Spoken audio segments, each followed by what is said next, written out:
Hello everyone, and a very warm welcome to Auto Care Master. We're here to help break down some of those tricky car problems into simple, easy-to-follow steps. Our goal is to make you feel way more confident when you're working on your own car. So today, we are going to solve the mystery of the mass airflow sensor. So let's start with a feeling I bet a lot of you know all too well. You're out driving, and your car, it just feels off, right? It's kind of sluggish when you hit the gas, the engine's idling all rough at a stoplight, or maybe you've noticed you're at the gas station way more than usual. It is super frustrating, and honestly, it can be a real headache. But what if I told you that all of those big, annoying problems could be coming from one tiny, often overlooked little sensor?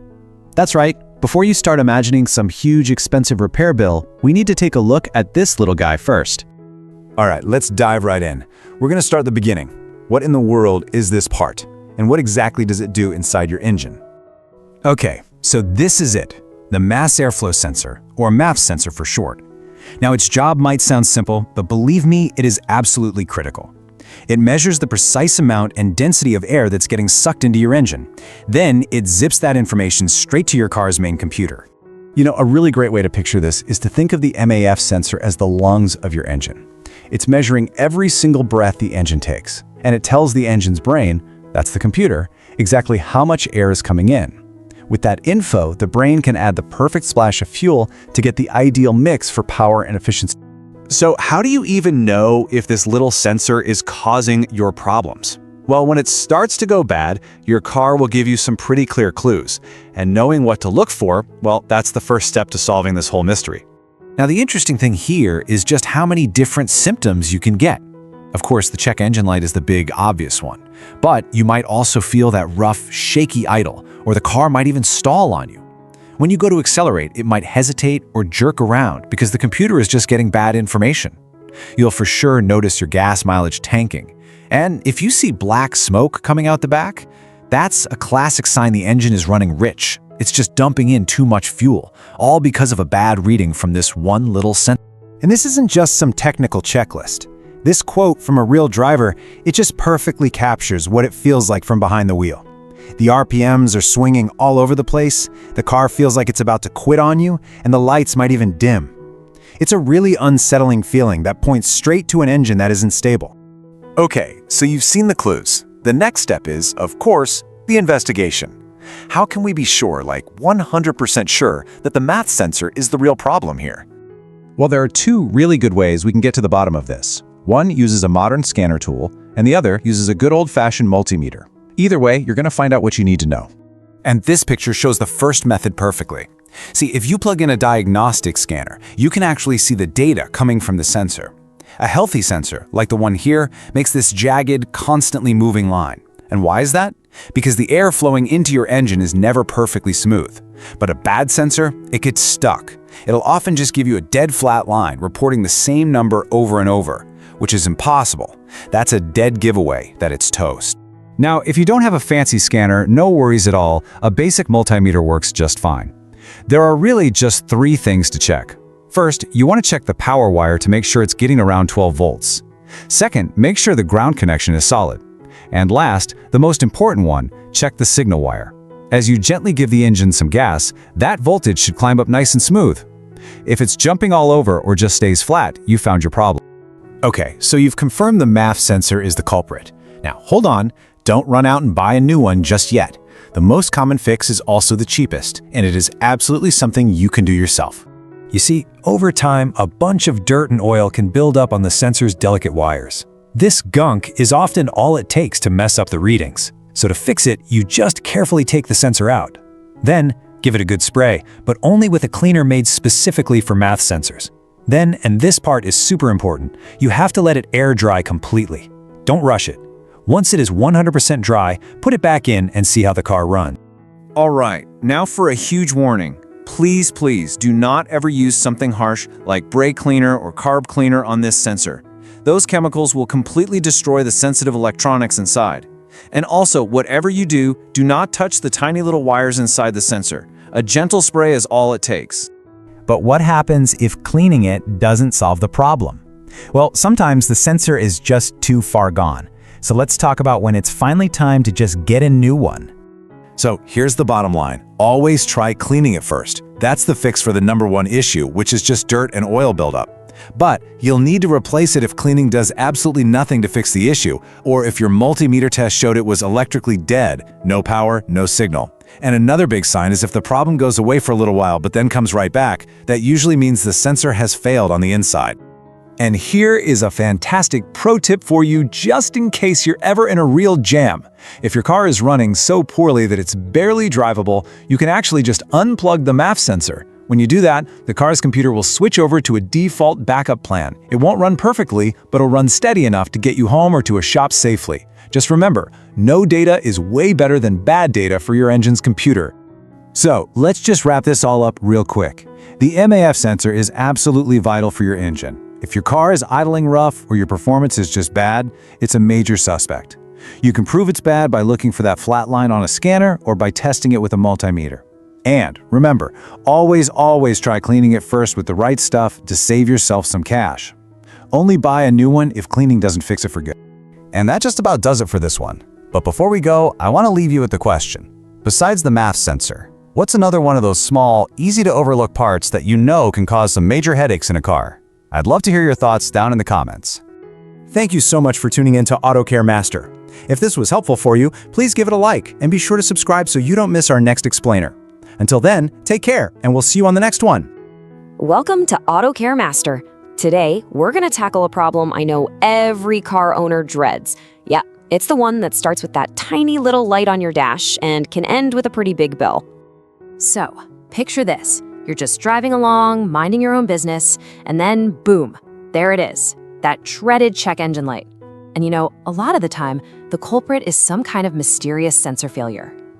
It's got to be one of the most common, frustrating, and often costly issues we face. But have you ever stopped to wonder why?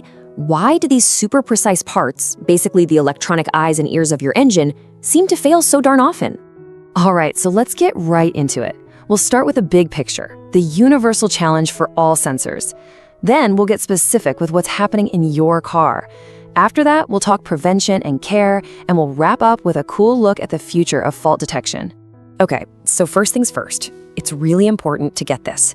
Sensor failure isn't just a car problem. It's a huge challenge, a massive one, in some of the most advanced fields you can imagine, both on this planet and off it. Think about it. From space missions that are trying to navigate around comets to super high-stakes industrial manufacturing, getting reliable data from sensors is absolutely critical. And let's be real, if a sensor fails way out there in space, you can't exactly pull over and call a tow truck, right? So the core problem that engineers everywhere are battling is this thing called sensor degradation. The best way to think about it is like a camera lens that just slowly gets foggier and foggier over time. The basic picture is still there, but it's not sharp, it's not reliable, the sensor starts losing its accuracy, its readings get kind of noisy, and you just can't trust it anymore. And this slow degradation, this is what leads to those intermittent faults. Oh, these are the absolute worst, right? The kind of problem that seems to just come and go whenever it feels like it. Your car is perfectly fine one day, and the next morning, that light is back on. It is maddening. Okay, so we've seen the big, high-level challenge. Now, let's bring it back down to earth, literally right into the garage. What are the common, everyday culprits that cause sensors to fail in your car? You know, what's really fascinating here is just how many different things can go wrong. It is not just one single issue. It can be anything from simple aging and normal wear and tear, all the way to intense heat damage, leaks in the vacuum or exhaust system, or even physical damage to other parts, like those reluctor rings. And those are just the little toothed wheels that sensors use to figure out how fast something is spinning. Just stop and think about it for a second. The world inside your engine bay is, well, it's brutal. You've got extreme heat, constant vibrations shaking everything, humidity, and all sorts of chemicals and fluids splashing around. And where are the sensors? They're right there, on the front lines, taking all of that abuse every single day you drive. All right, but here is the good news. While we cannot exactly stop a sensor from getting old, things like proper maintenance and just being careful when you are working on the car can make a huge difference. A lot of the power to make these things last is really in your hands. You know, it is easy to think of sensors as these complicated electronic black boxes. But a lot of the time, the point of failure is something way simpler. It is physical. The connectors, the wiring, they can be incredibly fragile. To really get why this is so important, let's check out a great example from the world of high-frequency electronics. Okay, look at this. This is perfect. It shows the right way and the wrong way to handle a connector. On the left, you see what you should never do, turning the whole body of the sensor. That puts a ton of twisting stress on all those tiny connections inside. Now look at the right. That is the correct way. You hold the body steady and only turn the nut. Simple, right? But it makes all the difference for a secure, damage-free connection. And this is what happens when you do it wrong. You get microscopic damage to these delicate little metal fingers inside the connector. And that tiny, tiny bit of damage from twisting, that is the perfect recipe for creating one of those maddening intermittent faults we were just talking about, the ones that drive us all crazy. So, okay, if these sensors are so fragile, what is next? What does the future look like for dealing with these faults? Well, the cool thing is that technology is evolving to actually get ahead of the problem. The next big frontier here is artificial intelligence. The idea is to use AI to constantly analyze all the data pouring out of our cars' systems. The goal? To train these smart AI models to spot the super subtle early warning signs of sensor degradation way before your check engine light even thinks about turning on. But how do you make an AI smart enough to do that? Well, engineers build these really complex simulations, kind of like this one here. They basically create a virtual car in a computer, and then they can deliberately break it over and over again. They inject failures. This creates a massive library of what failure looks like, which is exactly the data the AI needs to learn from. That way, it will recognize a real problem out in the real world. And all of this work is leading to a really powerful new strategy called predictive maintenance. It is a game changer.